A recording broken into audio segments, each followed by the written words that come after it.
स्वागत है बच्चों हिंदी साहित्य की कक्षा में। बच्चों आज हम केदारनाथ सिंह जी के बारे में पढ़ेंगे और इनकी कविता बनारस पर चर्चा करेंगे। काव्य पढ़ने से पहले इनका कवि परिचय।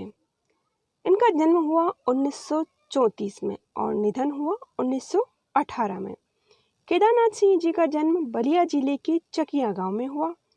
काशी विश्वविद्यालय से हिंदी में एमए करने के बाद इन्होंने वहां से आधुनिक हिंदी कविता में बिंब विधान विषय पर इन्होंने पीएचडी की उपाधि प्राप्त की। कुछ समय गोरखपुर में हिंदी के प्राध्यापक रहे। फिर जवाहरलाल नेहरू विश्वविद्यालय से भारतीय भाषा केंद्र में हिंदी के प्रोफेसर पद से अवकाश प्राप्त किया। संप्रति दिल्ली में रहकर स्वतंत्र लेखन कर रहे थे। केदारनाथ सिंह मूलतः मानवीय संवेदनाओं के कवि हैं। केदारनाथ सिंह कौन से कवि हैं? मानवीय संवेदनाओं के कवि हैं। अपनी कविताओं में बिंब विधान पर उन्होंने अत्यधिक बल दिया है। केदारनाथ सिंह की कविताओं में शोर शराबा न होकर रो का शांत स्वर सशक्त रूप में उभरता है। जमीन पक रही है संकलन में जमीन रोटी बेल आदि कविताएं प्रकाशित हैं। संवेदना और विचार बोध इनकी कविताओं में साथ साथ चलते हैं। जीवन के बिना प्रकृति और वस्तुएं कुछ भी नहीं है, यह एहसास उन्हें अपनी कविताओं में आदमी के और अत्यधिक समीप ले आती है। इस प्रक्रिया में केदारनाथ सिंह की भाषा और भी नम्य और पारदर्शी हुई है। उसमें एक नई रिजुता और बेलोसपन आया है। उनकी कविताओं में रोजमर्रा के जीवन के अनुभव परिचित बिंबों में बदलते दिखाई देते हैं। शिल्प में बातचीत की सहजता और अपनापन अनायास ही दृष्टिगोचर होता है। अकाल में सारस कविता पर उनको 1989 में साहित्य अकादमी पुरस्कार मिला।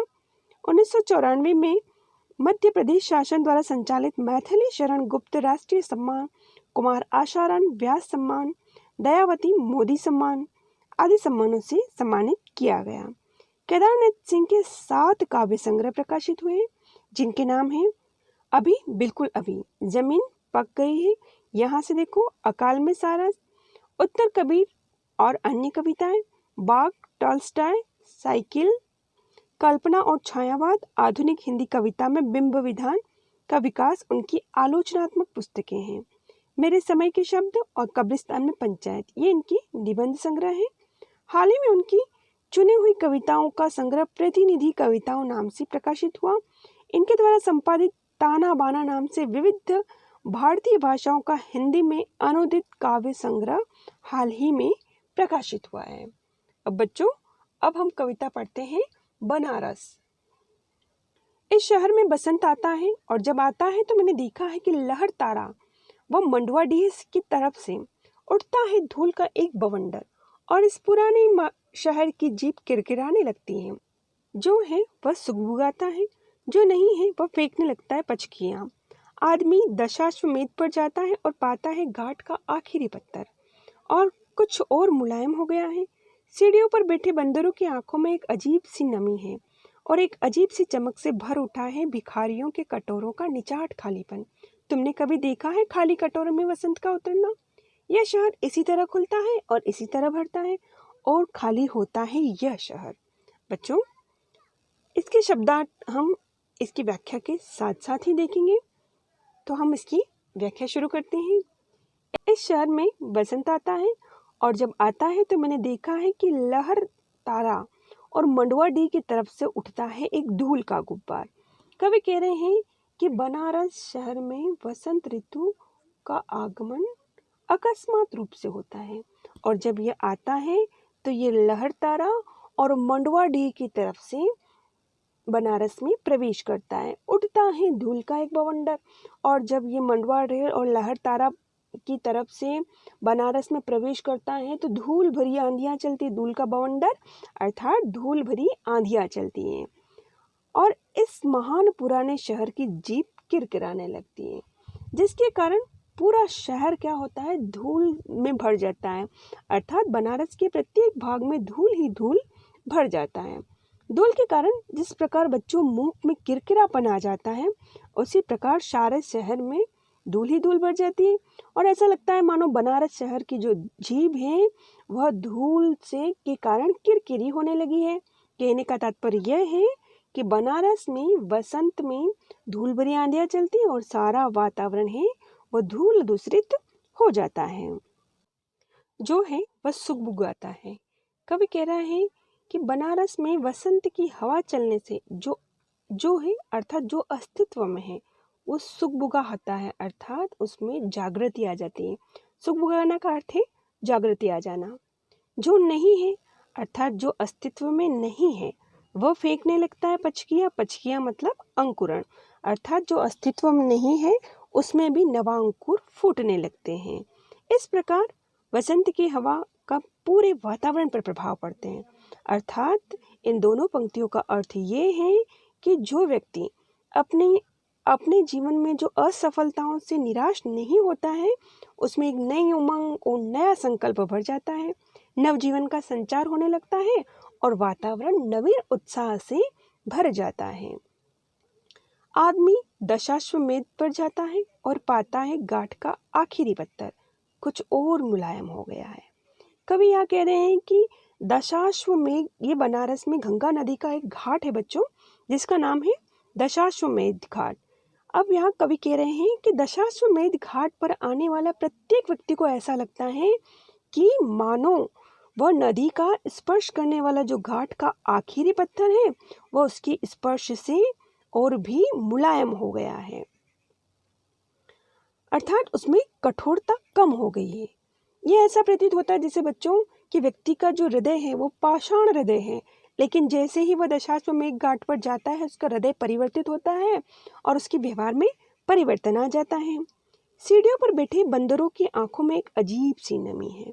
अब जो घाट की सीढ़ियों पर जो बंदर बैठे हुए हैं उनकी आंखों में एक विशेष प्रकार की नमी दिखाई देने लगती है, एक अजीब सी चमक है, उनकी आंखों में एक अजीब सी चमक दिखाई देती है। भिखारियों के कटोरों का निचाट खालीपन।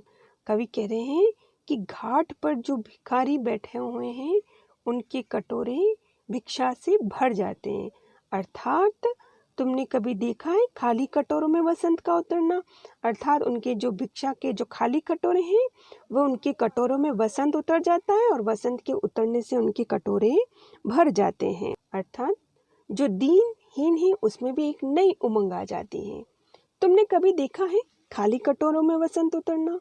अब यहाँ कवि कह रहे हैं कि बसंत आने पर जो बनारस के अभावग्रस्त भिखारियों के कटोरों का निचाट खालीपन से अभिप्राय है कि बसंत आने पर जो बनारस के अभावग्रस्त लोग होते हैं उनमें भी एक नया उल्लास आ जाता है। खाली कटोरों में वसंत उतर जाता है, अर्थात भिखारियों के जो कटोरे हैं वो भीख से भर जाते हैं, उनके चेहरों पर एक उमंग आ जाती है। बनारस की ये विशेषता है बच्चों कि यहाँ दिन उल्लास, उमंग और प्रसन्नता के साथ प्रारंभ होता है। यहाँ के लोगों में जिजीविषा है, आशा है और उमंग से ये पूरा शहर भरा हुआ है। लोग हमेशा एक आशा और उमंग के साथ जीते हैं। यह शहर इसी तरह खुलता है, इसी तरह भरता है। यहाँ के जो लोग हैं वह इसी तरह आशा और उमंगों के साथ जीवन जीते हैं, अर्थात इनकी जो दिन की शुरुआत है वो उल्लास, उमंग और प्रसन्नता के साथ शुरू होती है और इसी प्रकार यह शहर खाली हो जाता है। अर्थात यह शहर जिस प्रकार व्यक्ति नया जीवन लेकर नई उमंग और उल्लास के साथ जीवन जीता है तो लोगों की मृत्यु भी होती है, तो यहाँ पर गंगा नदी के में शवों को प्रवाहित भी किया जाता है। इस तरह यह शहर खाली भी होता जा रहा है। इसका संदर्भ देखते हैं। इन पंक्तियों में बनारस शहर में वसंत ऋतु के आगमन का वर्णन है। वसंत के आने से पूरा शहर धूल ही धूल से भर जाता है। बसंत आने पर बनारस में जो प्रसन्नता व्याप्त होती है उसका वर्णन किया गया है। इसका विशेष लिखेंगे, बनारस की बसंती प्रकृति का यथार्थ चित्रण किया गया है। देशज शब्द युक्त खड़ी बोली का प्रयोग किया गया है। प्रसाद गुण युक्त काव्य रचना है। प्रसाद गुण से अभिप्राय है बच्चों कि रचना को पढ़ें और उसका अर्थ तुरंत ही हमारे हृदय में स्पष्ट हो जाता है, वहाँ पर प्रसाद गुण होता है। चित्रात्मकता से युक्त काव्य रचना है। चित्रात्मकता से अभिप्राय है कि ऐसे शब्दों का प्रयोग किया जाए कि काव्य को पढ़ते पढ़ते उसका जो चित्र है वह कल्पना हमारे आंखों के सामने मूर्त रूप में नजर आने लगे। सार्थक बिंब योजना युक्त काव्य रचना है।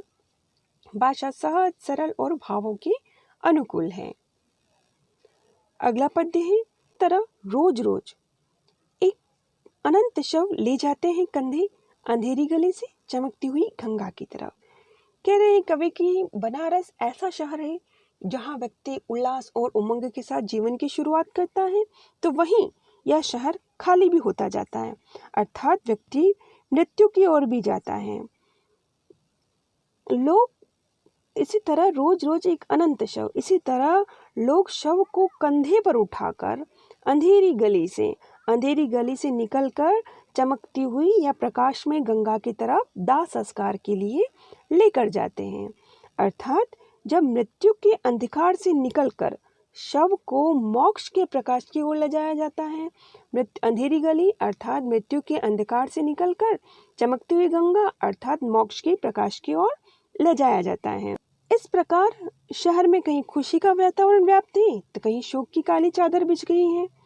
इस प्रकार के परस्पर विपरीत दृश्य बनारस में देखने को मिलते हैं। इस शहर में धूल धीरे धीरे उठती है, अर्थात बनारस शहर में सैकड़ों वर्षों से कोई परिवर्तन नहीं हुआ है। इस शहर में धूल धीरे धीरे उठती है और यहाँ के लोग भी धीरे धीरे चलते हैं, अर्थात उनकी जो जीवन की गति है वह बहुत धीमी है। धीरे धीरे बजते हैं घंटे, शाम धीरे धीरे होती है और मंदिर और गंगा के घाटों पर बहुत मंद ध्वनि से घंटे बजाए जाते हैं। यह यहाँ का स्वभाव बन गया है। और शहर में जो संध्या है शाम धीरे धीरे होती है, शाम संध्या है वह भी धीरे धीरे होती है। भाव यह है कि बनारस का जो जीवन है वो बहुत ही सहज रूप से चलता है। हर कार्य यहाँ पर धीरे धीरे होता है। यह धीरे धीरे होने का सामूहिक लय है। यहाँ जो हर कार्य धीरे धीरे होता है यह यहाँ का स्वभाव बन गया है और यही सामूहिक मंथर गति पूरे शहर को अपने अंदर बांधे हुए हैं। यह जो धीरे धीरे कार्य करने की जो ये गति है इसने पूरे बनारस शहर को अपने अंदर समेटा हुआ है, दृढ़ता से बंधे हैं समूचे शहर में।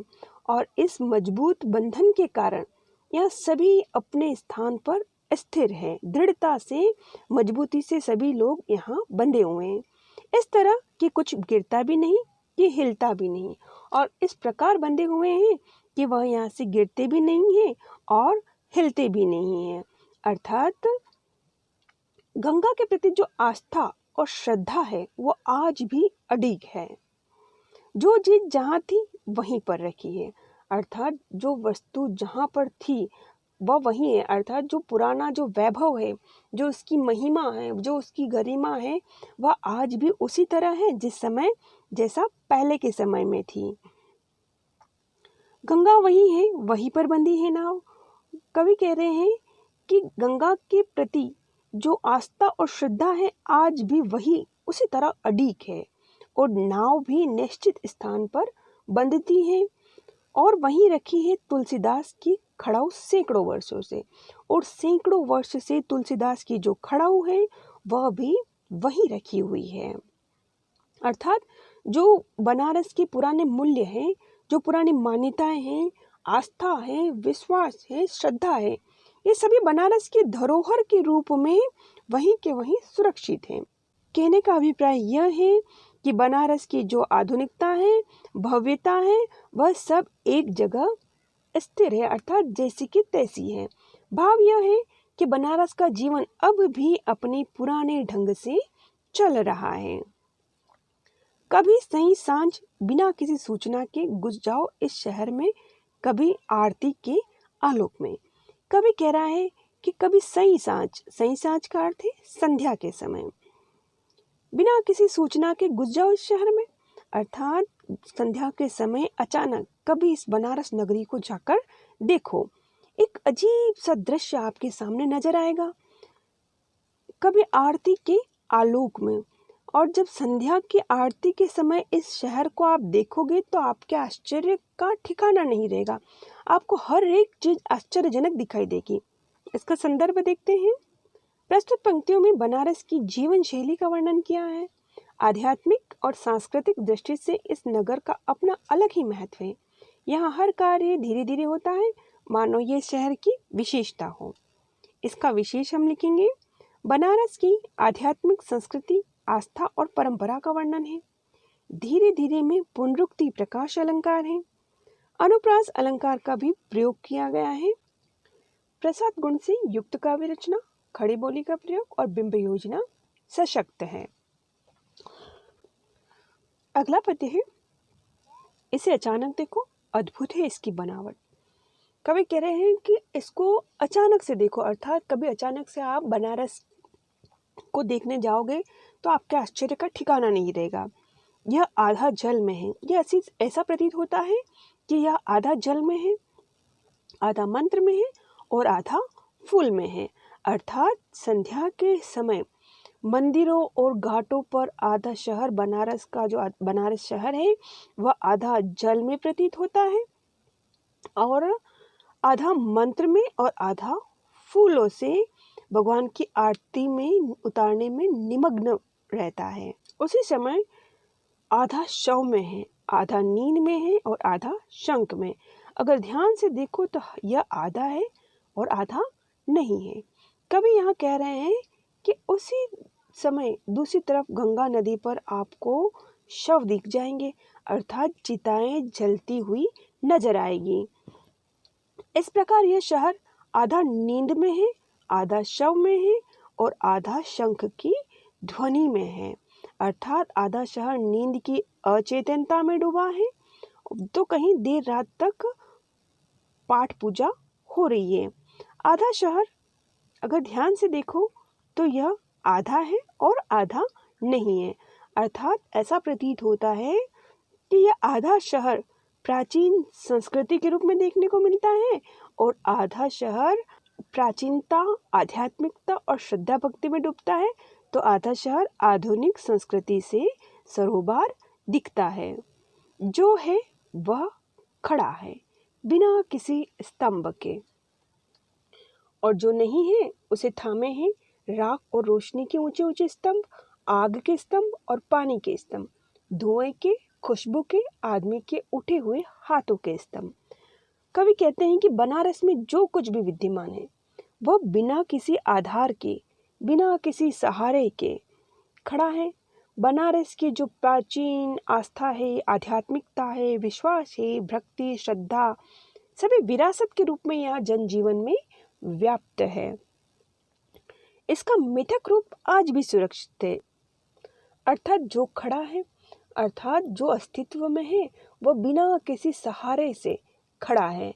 जो नहीं है उसे थामे है और जो अस्तित्व में नहीं है उसको राख और रोशनी के ऊंचे ऊंचे स्तंभों ने, आग के स्तंभों ने और पानी के स्तंभों ने, धुएं की खुशबू ने, धुएं की सुगंध ने और आदमी के उठे हुए स्तंभों ने उसको थाम रखा है। अर्थात बनारस में आध्यात्मिकता की दोनों ही शैलियों के मिले जुले रूप दिखते हैं।